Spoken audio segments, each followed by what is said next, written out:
उम्र बढ़ रही है, रिश्ते आ रहे हैं, कुंडलियां भी मिल रही हैं, लेकिन शादी की बात हर बार किसी न किसी वजह से रुक जाती है। कभी रिश्ता पसंद नहीं आता, कभी परिवार तैयार नहीं होता, कभी करियर प्राथमिकता बन जाता है और कभी कुंडली में कोई दोष बता दिया जाता है। लेकिन सवाल यह है, विवाह में देरी का असली कारण क्या है? क्या शनि, मंगल, राहु, केतु या सप्तम भाव विवाह में देरी करा सकते हैं? क्या हर देरी को ग्रहों से जोड़ना सही है? और अगर कुंडली में विवाह में विलंब के संकेत हैं, तो क्या उसके समाधान भी संभव हैं? नमस्ते दर्शकों, मैं हूं पंकज श्रीवास्तव। आज सप्तपदी संवाद में हम विवाह में देरी को सिर्फ ग्रहों की दृष्टि से नहीं, बल्कि व्यक्ति, परिवार और समाज तीनों स्तरों पर समझेंगे। और इन्हीं सवालों के साथ आज हमारे साथ हैं ज्योतिष के अनुभवी विशेषज्ञ गोपाल जी। गोपाल जी, आपका स्वागत है। गोपाल जी, सबसे पहले एक बुनियादी सवाल मैं पूछना चाह रहा हूँ कि अगर किसी की शादी 25 साल में नहीं हुई या किसी की 30 में नहीं हुई और किसी की 35 में होती, जैसे आजकल चल रहा है कि आजकल शादियां देर से हो रही है, तो ज्योतिष की दृष्टि से इनमें से किसे विवाह में देरी कहेंगे? पंकज जी, जो सवाल आपका है बिल्कुल उचित है। जो हम लोग के यहाँ एक विवाह का उम्र होती है 18 साल होती है। जी जी, इसके लिए वैध जो होता है वर और कन्या की उम्र 18 साल होनी चाहिए। बिल्कुल सही 18 बात। साल के बाद वो विवाह के लिए अहल हो जाता है। सामान्य रूप से 18 18 लड़कियों के लिए 21, जैसे वैधानिक जो है 21 जी जी जी लड़कों की शादी है शायद 18 जी 21 जी है। जी जी उस समय तक लोग जो उनकी रूटीन की शिक्षा है वो पूरी हो जाती है, जो जी जी। जैसे इंटर है, बीए पूरा हो जाता है। लेकिन हम्म, उसके बाद की जो आजकल जो समय चल रहा है उसमें व्यावसायिक शिक्षा, प्रोफेशनल कोर्सेज तमाम है, मेडिकल है, इंजीनियरिंग है, कोई किसी तरीके से नर्सिंग का करता है, कोई होटल मैनेजमेंट का करता है, कोई और जी जी दूसरे ऐसे कोर्सेज करता है जिससे रोजी रोटी, क्योंकि हर व्यक्ति इस समय चाहे लड़का हो चाहे लड़की हो कमाना चाहता है। तो कोई भी हम्म, प्रोफेशनल कोर्स करने से जो है वो 2-3 साल का समय लगता है उसके अंदर। बिल्कुल सही बात है। अमूमन जो है वो 24-25 का होते होते तक उसका प्रोफेशनल कोर्स पूरा होता है।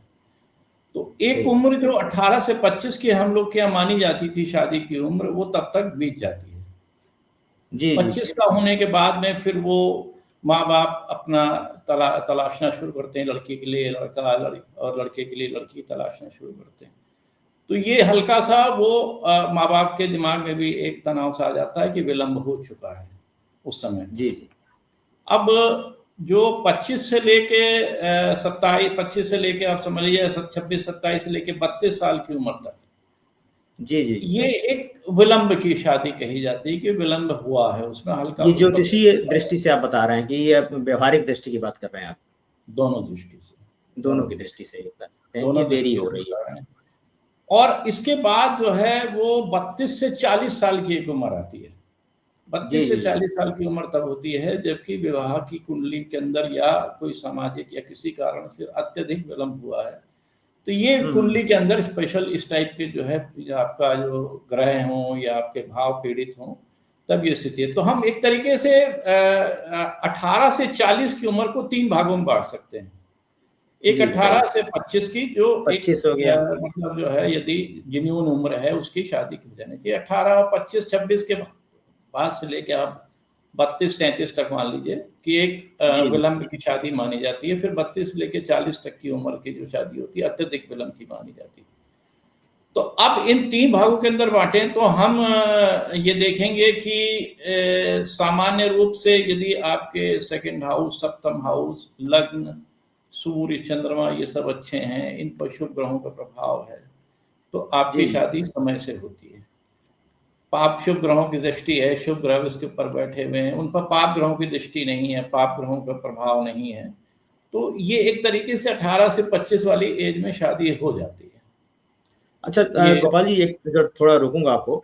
जैसे आप जो बता रहे हैं कि शुभ ग्रहों का, शुभ भावों की बात कर रहे हैं, तो हमारे दर्शकों के लिए थोड़ा एक सरल भाषा में इसको बताइए। जैसे आपने भी बात की सप्तम भाव की, कि सप्तम भाव के शुभ ग्रहों का है, तो शुभ ग्रहों का अगर परिभाषा की, जैसे ज्योतिष तो मानता है, जैसे दर्शकों की जानकारी के लिए कि अगर कौन कौन से ऐसे ग्रह हैं जो शुभ ग्रह हैं और वो किस तरीके से काम करते हैं, प्रभावी होंगे।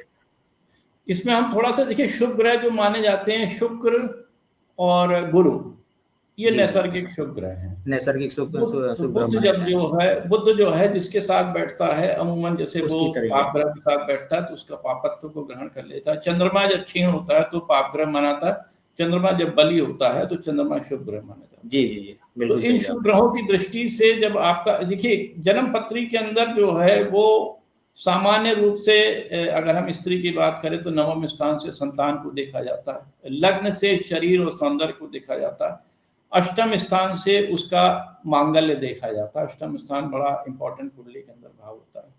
सातवां भाव पति का कहा जाता है। सातवां भाव जो होता है वो पति का होता है। पार्टनर का मतलब आपके पार्टनर, पार्टनर का पति। पार्टनरशिप जी भी जी, है, संबंध भी है, सारी चीजों का पार्टनर है। मतलब कि जीवन साथी का भाव है। पति मतलब हाँ, पत्नी के लिए भी सातवां भाव और पति के लिए भी सातवां भाव, ये हम जो जीवन बोल साथी रहे का हैं भाव। ये हमारी एक ज्योतिष हाँ, किताब है फलदीप का, जी जी। हाँ मंत्रेश्वर जी की, तो उनके उसी के अनुसार हम बोल रहे हैं। और हाँ चतुर्थ भाव जो होता है वो अन्य लोगों के साथ संबंध के लिए माना जाता है कि जो है जी सतीत्व का भी भाव माना जाता है, चतुर्थ भाव माना जाता है। अब जी जैसे स्त्री की कुंडली में यदि आपके लग्न और चंद्र राशि जो है वो सम है तो ये अच्छा साइन होता है। उसके अंदर जो है कोमलता होगी, वाणी में मधुरता होगी। यदि हम्म, विषम है या सम सम लग्न और चंद्र सम राशि में है, उसको शुभ ग्रहों का प्रभाव भी अच्छा माना जाता है। या जी पुरुष जी की कुंडली में विषम राशि हो, विषम राशि में चंद्रमा हो तो ये अच्छा माना जाता है। अष्टम में क्रूर ग्रह होना ये सामान्य रूप से पत्नी और पति दोनों के लिए जो है मतलब जो है अपने पार्टनर के लिए अच्छा नहीं माना जाता। जी जी। इस तरह से सेकंड और सेवेंथ हाउस जो है ये सेकंड हाउस कुटुंब का होता है, क्योंकि जैसे ही हाँ आपकी हाँ, शादी होती है आपका कुटुंब बढ़ता है। तो सेकंड हाउस इसमें कुटुंब का देरी, होता जो है। भी हम बात कर रहे हैं गोपाल जी, इसमें जो हमारा जो एपिसोड है इस देरी को लेकर के, सेकेंड हाउस कहीं ना कहीं जिम्मेदार, किसी तरीके से जिम्मेदार हो सकता है विवाह में देरी को लेकर के। जी जी इसकी जी, कुछ। सेकंड हाउस और सेवेंथ हाउस इन्हीं दोनों का मेजर रोल होता है। इसके साथ जी बहुत जी, सारे लग्न भी जुड़ता है, क्योंकि शादी करने के लिए सबसे बड़ा क्या है, शादी करेगा कौन, आप करेंगे। यदि लग्न बिल्कुल पीड़ित सही है, बात। लग्न कमजोर है, लग्न लग्नेश नीच का है, तो आप शादी के लिए तैयार ही नहीं बिल्कुल, होंगे, क्योंकि शादी करनी आपको है। सारे ग्रह अनुकूल मानसिक होंगे, रूप शादी जब से। आप बिल्कुल करेगा कौन, बिल्कुल, यदि लग्नेश सही कमजोर है। कहा। जी जी तो सेकंड हाउस और विवाह में देरी के लिए सबसे जो कारण, क्योंकि शनि ग्रह जो होता है हमारे पूरे जी, इस उसी पूरे पे आ रहा था। नक्षत्र हाँ में जिसको कहा जाता है सबसे स्लो ग्रह है, सबसे धीमा जी ग्रह जी। कहा जाता है, तो विलंब के हम्म, लिए अमूमन शनि को माना जाता है। तो हम्म, जैसे अगर आपके सेकंड हाउस या सेवेंथ हाउस का शनि के साथ संबंध हो जाए, दृष्टि सूर्य संबंध चंद्रमा यही जो थी। है शनि की राशि में आ जाए, शनि के प्रभाव नक्षत्र में आ जाए, तो ये जी, जो है विलंब का कारण। या सेकंड हाउस सेवेंथ हाउस के ऊपर पाप ग्रहों, पाप ग्रह हम जो मानते हैं मंगल शनि मंगल और शनि की और बात राहु करते हैं मुख्य केतु, रूप से। ये सब पाप ग्रह हैं। जी। सूर्य को क्रूर ग्रह माना जाता है, पाप ग्रह नहीं कहा जाता है। हम्म, और शुक्र और चंद्रमा भी यदि एक साथ बैठे हों, या शुक्र और चंद्रमा एक साथ बैठे हों, दोनों में डिग्री का अंतर ना हो और दोनों एक दूसरे को देखते हो, तब भी बहुत। विवाह में विलंब होता है। तब भी जी विवाह जी में विलंब होता है। यदि मतलब जो है सूर्य और शनि एक दूसरे को देखते हो, या एक दूसरे के नवांश में हो, या एक दूसरे से राशि परिवर्तन करते हो, तो भी ये विलंब का काफी बड़ा कारण बनता है। तो गोपाल जी आप जानना ये चाह रहे हैं कि सप्तमेश जो है, सप्तमेश का संबंध अगर पाप ग्रहों से बनता है तो विलंब का कारण बनेगा। सप्तम सेकंड में, हाउस। सप्तम भाव में अगर पाप ग्रह हैं तो भी विलंब होगा। दोनों स्थितियों में विलंब के कारण है। शुक्र और चंद्रमा का भी अगर कहीं युति बन रही है सप्तम भाव से तो भी विलंब एक हो सकता है। हाँ, यदि शुक्र और चंद्रमा जैसे नवांश में, डिग्री। या जी जी किसी पे जगह पे शनि की राशि के अंदर बैठा, सो चंद्र शुक्र और सूर्य तीनों अगर शनि की नवांश में बैठे हों, शनि जी की जी राशि में बैठे हों, शनि के नक्षत्र में बैठे हों, इन सब का, चूंकि जो मेन आपकी कुंडली में ग्रह हैं वो हैं सूर्य और चंद्र, और शुक्र जो है वो विवाह का कारक है।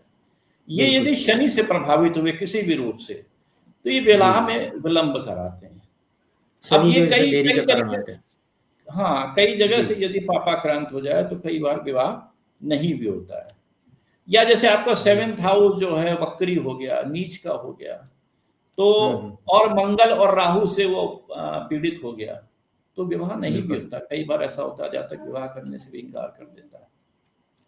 जी ये जी इसके हैं। जी। और अब जी इसमें गोपाल जी, और भी। जैसे हाँ जी इसमें जी। जैसे अभी अभी बात होगी मंगल शनि की बात होगी, राहु केतु पे थोड़ा हम लोग कम चर्चा की। राहु केतु के नाम पे बहुत से लोग डरते हैं कि लग्न में अगर राहु है, सप्तम में केतु आ गया तो देखिए मतलब राहु एक राहु तरीके। केतु जो है ये पाप ग्रह हैं। जी जी। ये पाप ग्रह हैं, राहु केतु अमूमन इनके गुण नहीं होते, ये जिस राशि में बैठते हैं, जिसके जिस राशि साथ में बैठते बैठेंगे हैं, उसके, उसके गुणों को ग्रहण कर लेते हैं। जी तो जी राहु केतु, जब राहु शनि राहु केतु के साथ संगम हो जाएगा, या शनि के साथ कोई कॉम्बिनेशन बन जाएगा, तो या ये मंगल के साथ भी शनि बन जाए तो, राहु या शनि राहु मंगल की युति हो जाए, तो ये तो अपने जी आप में जी पूरा उसको भाव को जो है खराब करते हैं एक तरीके बिल्कुल से। सही कहा आपने। अब या तो जैसे जी, अगर आपके पाप कर्तरी योग बन जाए शुक्र के साथ में, सूर्य और चंद्रमा के साथ में पाप कर्तरी योग बन जाए, मतलब क्या दोनों के अगल बगल पाप दोनों ग्रह तरफ बैठे, पाप ग्रह हो जाए, दोनों पाप ग्रह बैठे हुए हैं, सप्तम मतलब के दोनों अष्टम, अगल बगल पाप ग्रह बैठे हों, लग्न के हाँ दोनों छठ, तरफ पाप ग्रह बैठे हैं, ये सब आपके विलंब का और आपके विवाह के अंदर संकट को क्रिएट करने के लिए सक्षम हो जाते हैं। जी बिल्कुल। अभी जैसे हम नवांश की बात कर रहे थे, तो नवांश में जब दशा और योग का जब समय आता है, मान लीजिए कि किसी कुंडली विवाह के योग हैं, तो फिर भी लेकिन शादी नहीं हो रही है, तो इसमें दशा और अंतर्दशा का कितना महत्व आता है, मतलब गोचर का दशा और अंतर्दशा कितना अब महत्व आता है इसमें? देखिए, समय जब आपकी शादी की उम्र जैसे 18 से 40 साल की है, लगभग जी जी जी, हम ये मान लेते हैं कि लगभग 18 से 40 साल के बीच में शादियां होती हैं। इस बीच में लगभग 2 से 3 महादशाएं निकलने की संभावनाएं होती हैं।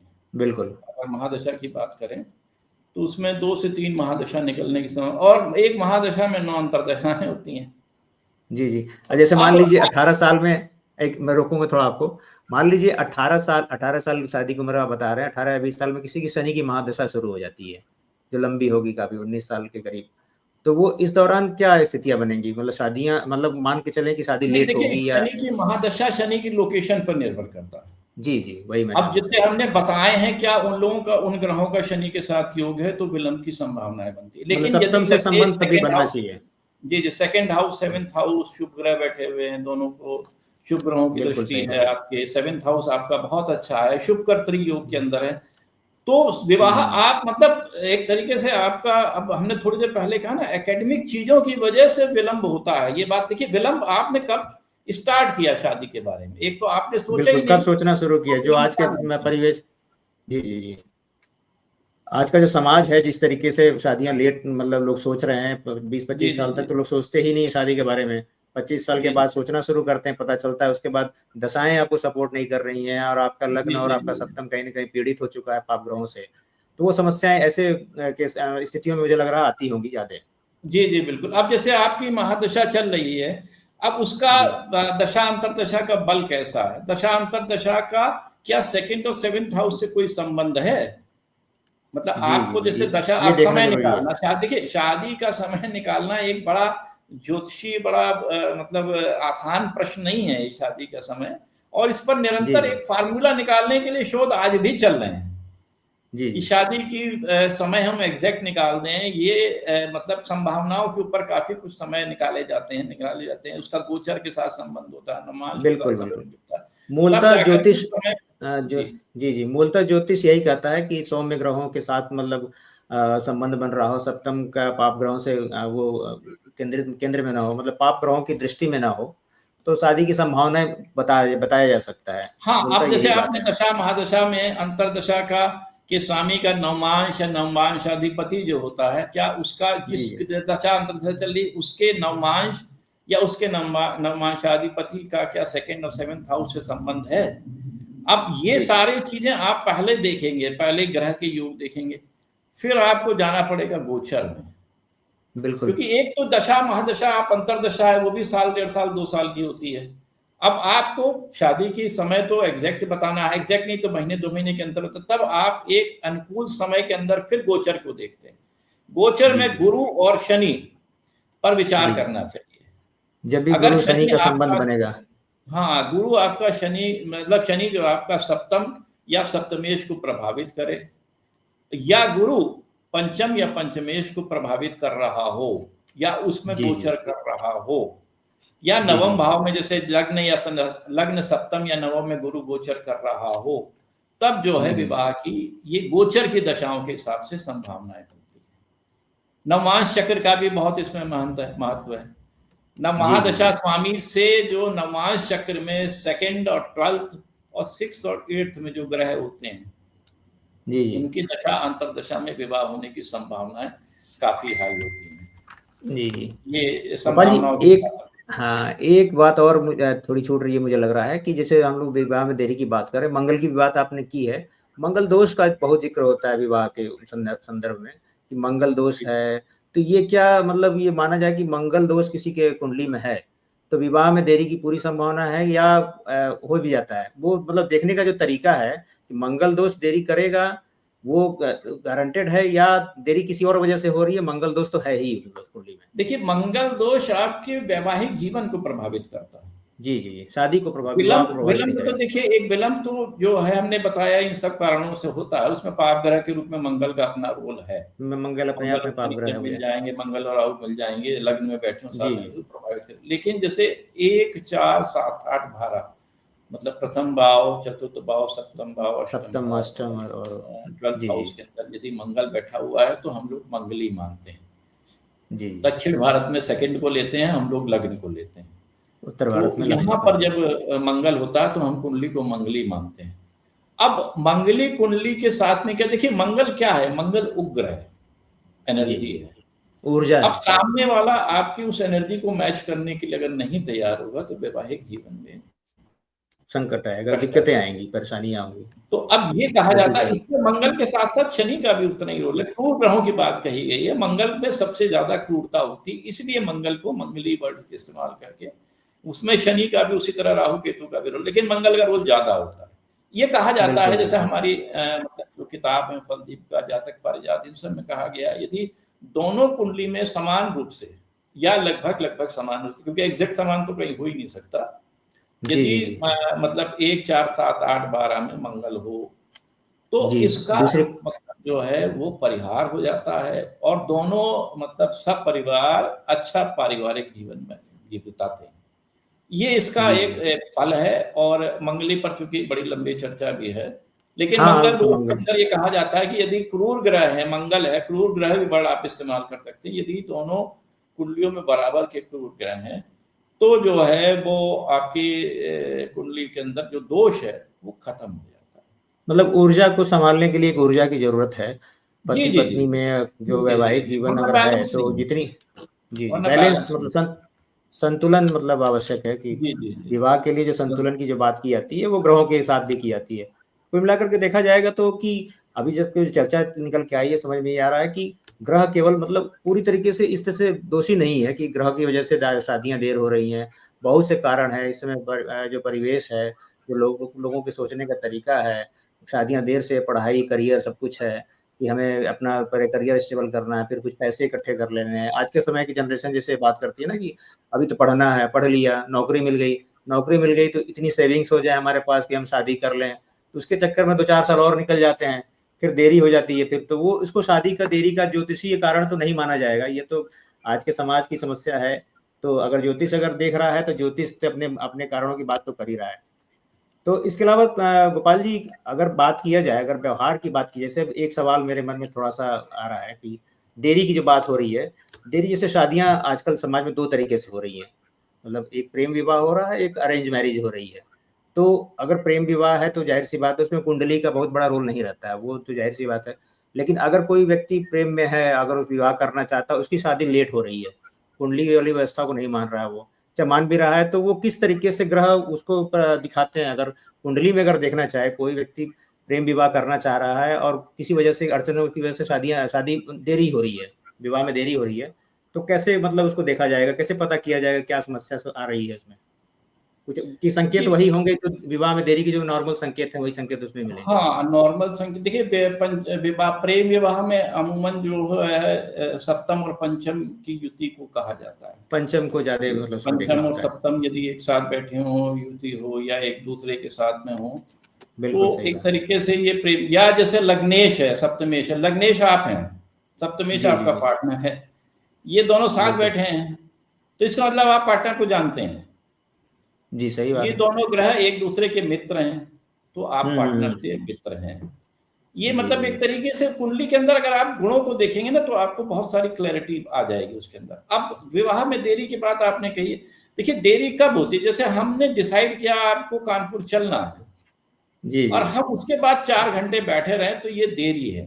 लेकिन अगर हमने देख डिसाइड ही नहीं किया कि हमको शादी करनी है, तो अब विलंब जो है, हमने पहले ही कहा था कि लग्नेश को देखना बहुत जरूरी होता है, क्योंकि शादी करनी किसको है? लग्नेश को। यदि वो तैयार ही नहीं है तो बाकी ग्रहों का प्रभाव तो कुंडली के ऊपर स्पष्ट रूप से होगा ही होगा। तो सबसे पहले बिल्कुल तो बिल्कुल हम एक बार डिसाइड कर लेते हैं, उसके बाद विलंब की बात आती है। विलंब उसके बाद से बिल्कुल देखना चाहिए कुंडली में। अगर ये जैसे हमने कहे ये ग्रह तो होंगे ही होंगे, यदि 25 साल के बाद शादी कर रही तो ये तो विलंब बिल्कुल होगा ही बिल्कुल होगा। लेकिन फिर उसे उसे बहुत मतलब एक पैनिक नहीं होना चाहिए। उसे आप मतलब आप सोच में आप इतना परेशान होने लग जाएं, ये चीज जी आप जी नहीं जी करनी चाहिए। ये हमारी मतलब माता पिता को सलाह भी है।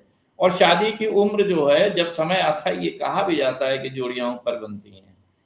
तो हाँ शादी हाँ जब होनी होती है तब होती है। और विवाह का बिल्कुल अब बिल्कुल अच्छा, इसमें ज्योतिष से अच्छा कोई विधा ही नहीं है। यदि विवाह का समय निकालना हो तो कोई ऐसी विधा नहीं है जो ज्योतिष के अलावा आपको बता दे कि शादी की संभावित उम्र या शादी के संभावित समय कब होगा। बिल्कुल। वो दृष्टि तो मिलती ही है ज्योतिष को कि वो देख के बता दे कि किस तरीके से कहाँ समस्या है। जैसे आपने बताया कि लग्न का बहुत महत्व है। जैसे विवाह में आमतौर पे सप्तम भाव की बात की जाती है कि सप्तम और सप्तमेश की बात की जाती है, तो वो तो विवाह होने की स्थिति की बात करती है। विवाह चलेगा कैसे, आपका जो जीवन साथी होगा कैसा होगा, आपका जीवन कैसे चलेगा। लेकिन विवाह होने के पहले की बात अगर हम कर रहे हैं कि विवाह होगा, विलंब हो रहा है, तो इसमें लग्न का बहुत ज्यादा महत्व है। जिस तरह की चर्चा में भी बात निकल के आएगी, अगर व्यक्ति खुद तैयार नहीं है, जो आज का जो परिवेश है, इसमें कई सी घटनाएं होती हैं कि देखने को मिलता है कुछ लोगों को विवाह जैसी संस्था से भी मतलब द्वेष है कि उनको लगता है कि विवाह नहीं करना चाहिए। उनके कुछ अनुभव होते हैं जीवन में, अपने किसी रिलेटिव को देखा होता है, चाहे अपने घर में कुछ ऐसी परिस्थितियां देखे होते हैं कि लगता है कि विवाह ऐसी जो स्थिति है वो ठीक नहीं है। ये भी एक समस्या है, वो मानसिक समस्या कह सकते हैं उसको। जी इसमें जी भी जी और भी जी। ग्रह दोषी हो सकते हैं, और ग्रहों का इसमें रोल हो सकता है। गोपाल जी और कुछ बताना चाहें? इसमें बहुत इंटरेस्टिंग बात आप बता रहे हैं, कुछ और इंटरेस्टिंग बात बताइए जो इससे जुड़ी हुई हो। इसमें देखिए, जो अभी हमने कहा समय का निर्धारण करने में दशा महादशा का महत्व होता है। इसके साथ साथ ये जो गोचर है, गोचर में कहा जाता है कि मतलब दशा में भी कहते हैं। जैसे हम अगर हम हमारी किताब है ज्योतिष की बड़ी मतलब जिसको ऑथेंटिक जातक पारिजात, जी, उसमें जातक कहा गया पारिजात, है जी। कि शुक्र युक्त सप्तमेश की दशा अंतरदशा में विवाह होता है। अब ये चूंकि हम हुँ। ज्योतिषी भाषा में बोल रहे हैं, द्वितीयेश की है, दशमेश की है, अष्टमेश की जी, दशा अंतरदशा के अंदर जो है विवाह होता है। सप्तमेश और शुक्र जो के मतलब ग्रह में जब घर में जब बृहस्पति आता है तो विवाह होता है। केंद्र में बृहस्पति और चंद्रमा हो या एक तो दूसरे विवाह से के केंद्र में हो, केंद्र में संयोग करे, ये गोचर के अंदर होता है तब विवाह होता है। हाँ, बहुत सारी हाँ। संभावनाएं ऐसी हैं कि जिसमें जी, जी, विवाह जी। की संभावनाएं बनती हैं।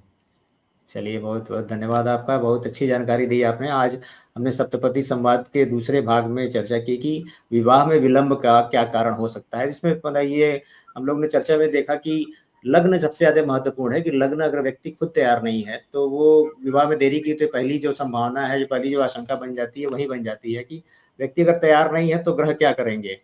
तो वो एक तो बड़ी बात हो गई।